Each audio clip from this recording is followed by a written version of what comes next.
Hey, I'm Rick Trunkett with Big 3 Racing. You're watching That Track channel.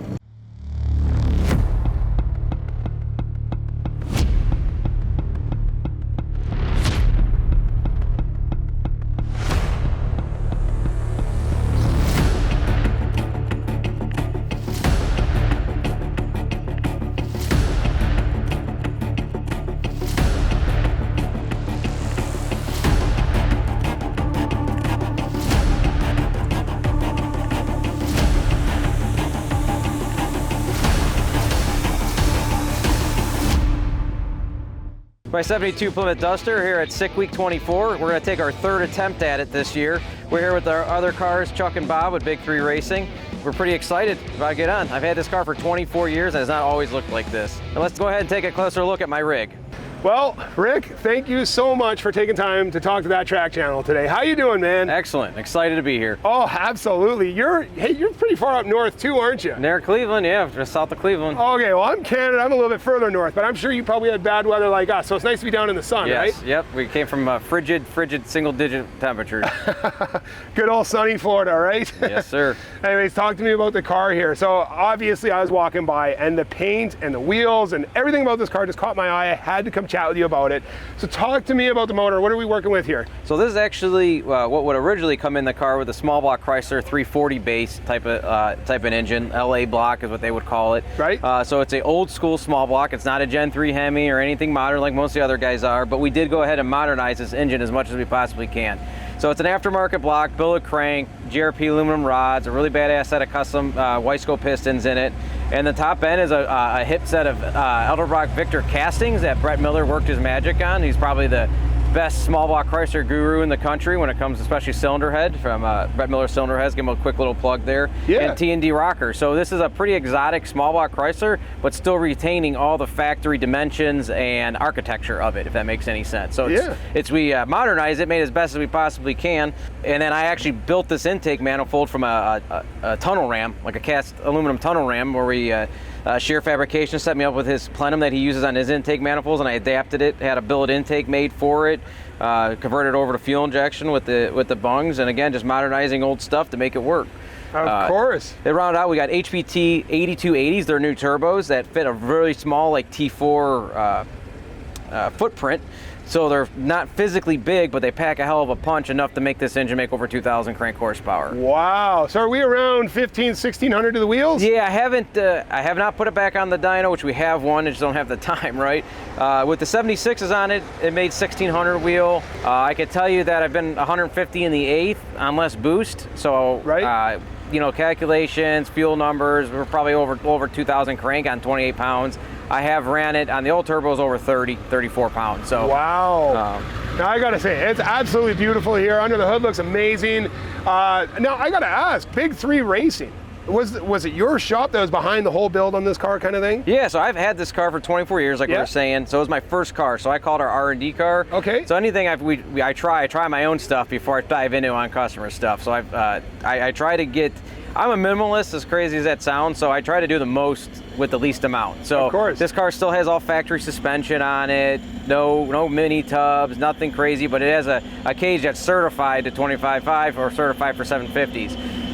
But yeah, this is a car it's one of our shop cars, I guess you would say, but it's been my car since what got me started into cars is this particular car, and it's just stuck with me.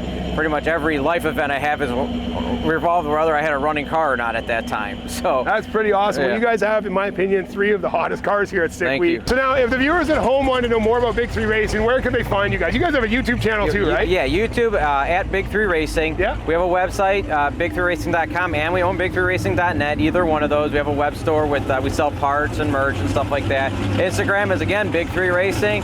Facebook, Big 3 Racing. And it's the Big 3 Racing, the number 3 not spelled out. So just Big 3 Racing. You can find us everywhere. We've been around. We've been open for 17 years now. So we're not new to the game. We're not new to the. We've been through it. Awesome. Okay, well, take me through the rest of the car. Let's check out the interior, and we'll look at everything else. Okay? Yeah, excellent. Perfect. Okay, Rick, take me through the interior here. What do we got going on? So again, you have to remember, I've had this car for 24 years. So I didn't buy this car to make a race car out of it. It's always been a street car. So it's actually all original interior in it, unrestored. It even has the factory cardboard headliner that's never been out of the car. It's actually never even been touched. The doors haven't been off it. Factory door panels. It's got the factory back seat still in it, still in place, and it's got a 25.5 cage wrapped around all of that. So it is certified to run 750s, and we've done it. We've been in the 60s with it so far. Factory dash, even the factory crack on it. Now you'll notice that there's a crack right here. This particular car was a slant 6.3 on the tree, which meant it had a shifter on the column that you would shift through it manually. Even the factory clutch pedal is still in there, just pushed down. So, that's where that crack comes from. It was actually from the shifter hitting it when the car was brand new.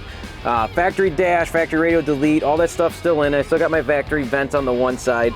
One thing you'll actually notice that if you look on the cowl, there's a hole right there. Yeah. And then this tunnel's actually all been replaced. I had the transmission explode in it when I was 18 years old in 2003, right after we graduated high school. It actually sent my partner Bob with the Mustang to the hospital. I go underneath this car and you see all the old welding I've done and tried doing, and I leave a lot of these marks on. Instead of putting a restored dash in it or fixing that cowl when we painted the car, I left it because it kind of brings back the memories of having the car for all these years. Right. Now, electronics-wise, it's all ran off the Holley Dominator system. You'll actually notice that ECU is the old school one with the flat black and not the texture black finish, which means this thing has been running on the same ECU since 2013. Wow. We're real big. We work really close with Holley. We're one of their premier tuner dealers. I will argue tooth and nail on that, comparing that ECU to some other ones. It's been dead reliable for me. It's been awesome. Jolt Power Systems made me a custom harness for it. So I have the fuse box right behind the passenger seat, and that keeps everything in check, and everything is integrated with their switch panel, with even their dome light. It's got the factory rear view mirror. It's still in place in it, and still the Italian horns that my dad gave me when I started driving when I was 16 still swinging there. And they've been 182 miles an hour in this car with me as well. Wow, amazing car. Let's check out the tires and brake setup on it. Excellent. So Rick, talk to me about the brakes on the car, wheels and tires. What are we working with? So again, like I was going to the same, I'm the minimalist, so if it bolts on, I'll get it. Nothing real custom. It's got the bolt-on Strange 4-piston brakes, solid rotor race brake kit in the front, with the RC component Hammer S wheels, with a 17-inch. The rear, we actually run, it's got a 4.9-inch rear end in it, but since I already had disc brakes and everything with it, it actually has a Chrysler end on it. So it's got all factory Chrysler components on it, but it's got the Willwood street brake kit on it. And I did that because you get most of your braking in a car with skinnies in it in the rear. So I put the vented, better brakes in the rear, and then a race brake setup up front. The only reason why they don't match is because, again, I did all this stuff younger without having money as I found deals and used stuff. So of course, I can relate to that. So the front brakes are probably actually like 10 years old, but they've been really reliable for me. So other than just putting pads and new rotors on them, I've kept it. I'm not going to fix not broken. The rear wheels are actually the Champion billets. Yeah. They don't make them anymore. Unfortunately, I guess the owner that was making them died. They were the only ones that could do a beadlock 15 by 8-inch wheel for me. Because if I would call anyone and say, hey, I need a 15 by 8-inch wheel, I need it beadlock, they says no one does that. Why would you do that? Well, that's the only wheel that fits in a factory wheel tub, factory length, and factory leaf spring configuration on on one of these Mopars, on a Mopar A-body. So instead of me narrowing the rear end, putting mini tubs in it, I want to see how far I can go. And again, you always run out of money with the engine and stuff before you get to that suspension and wheels and tires. So we've been rolling with it, but it hasn't stopped or really slowed down the car much. So I haven't changed it. Of course. So now today it's Sunday. It's tech day. It's test day. You've gone through tech already. No issues. What class are you running again here? Running Super Street, Power Add, with the in the big block category. Since it's over 430 cubic inch, I got to run with the big blocks. Okay, and as well as that, it's a class that's over 3,000 pounds, right? To have a power outer, was that right? Yes. Okay. So they don't, in sick week rules compared to drag week rules, they don't divide between small block and big block, but there's an award for fastest small block, award for fastest big block in that class. Okay, so we got 5 days of action coming up, 4 racetracks, one heck of a journey all over Florida. Do you have any worries about anything with the car, or do you think it's pretty good to rock and roll? I don't know. Part of the fun is the uncertainty. I kind of like problem solving, which I think is the reason why we get into this. I kind of thrive on trying to find an answer or a solution.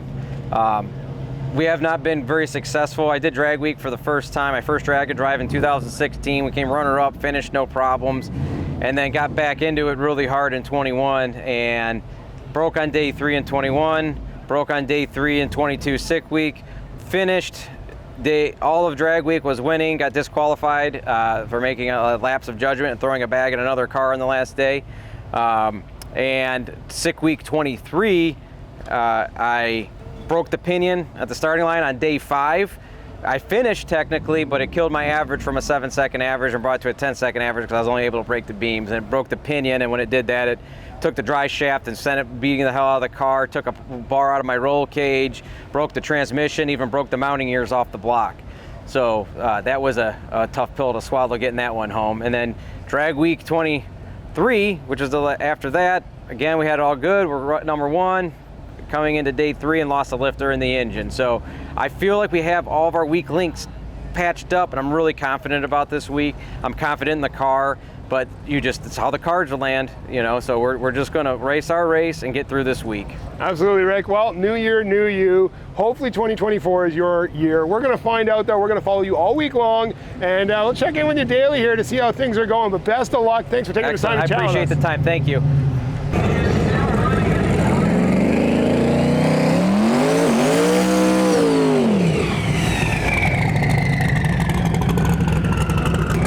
Guys, Rick's first pass here at sick week. Let's see if he can go into the 7s.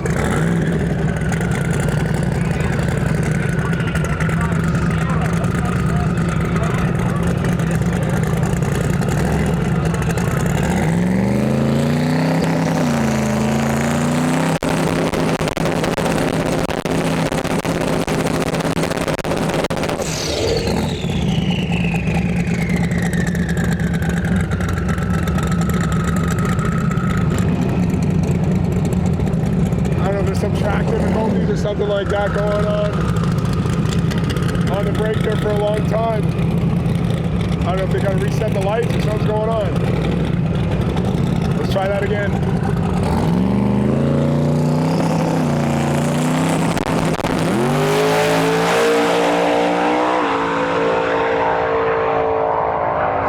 A lot of smoke out back. 817, 120 mile an hour, but there might be some problems there.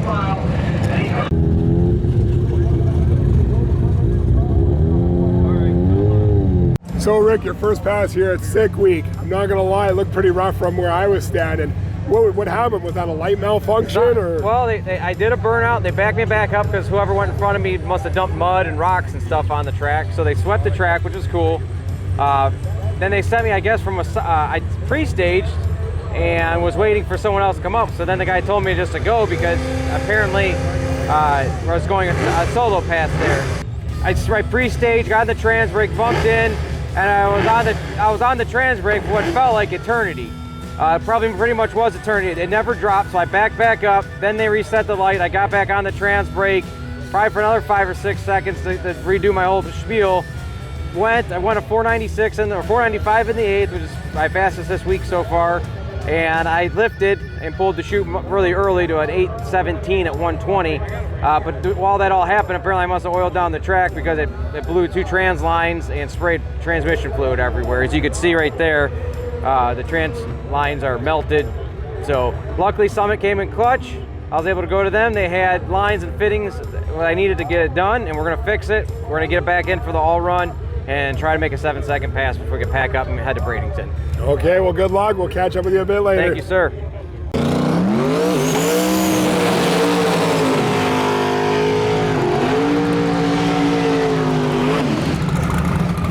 All right, guys, we got Rick Trunkett pulling up here with Big 3 Racing again. So he had some problems yesterday. He was kept on the line for a long time and ended up going trans lines.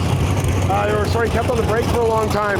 So he's figured it out. Now let's see how he does. This car's usually known to run 7.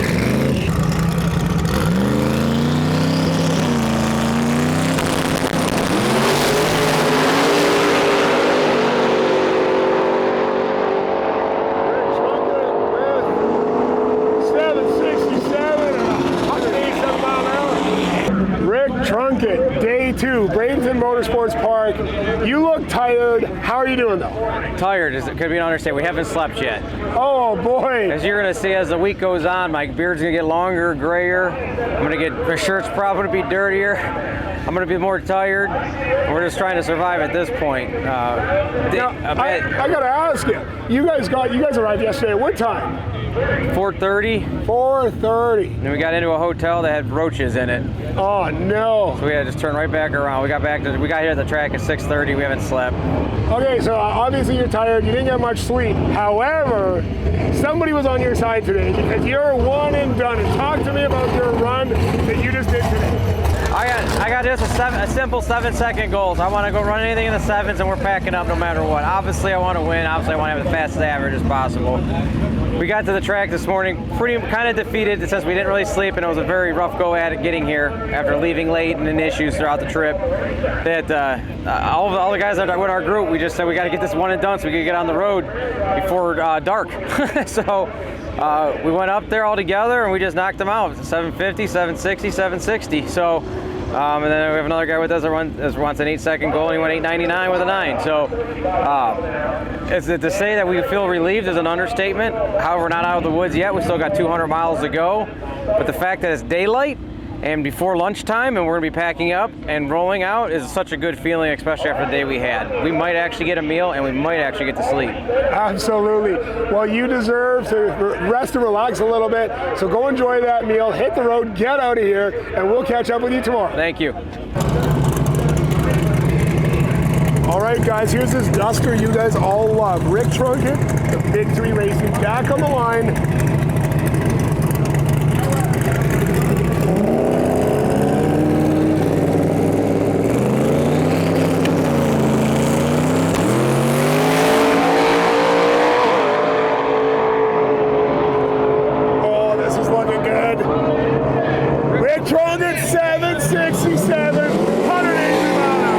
Hey, Rick here with the Duster.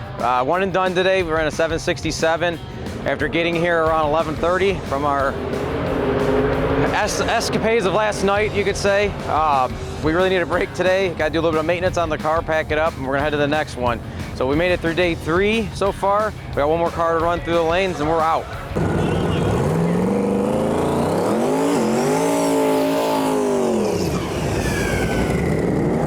Guys, we got Rick Trunkett with this beautiful Duster back on the line here. His first pass at SGMP Day 4 Sick Week. Let's see how it goes.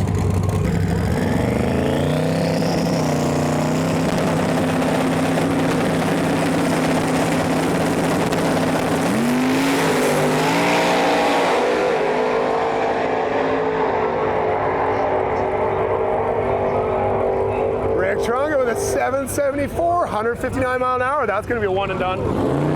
All right, guys, day 5, we made it. After a 300-mile trek and minimal amount of issues, we pulled in. It's the greatest feeling in the world.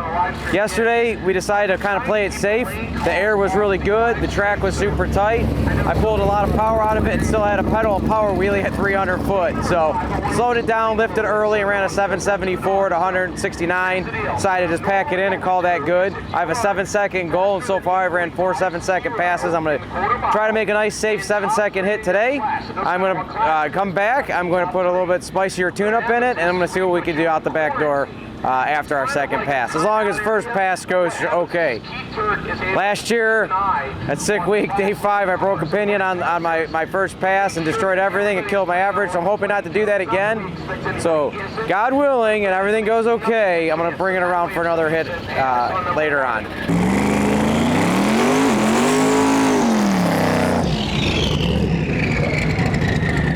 All right, guys, Big 3 Racing's in the house. Now, 2 of the guys have run, 2 of them have one and done. Let's see if Rick Trunkett can pull off the one and done as well.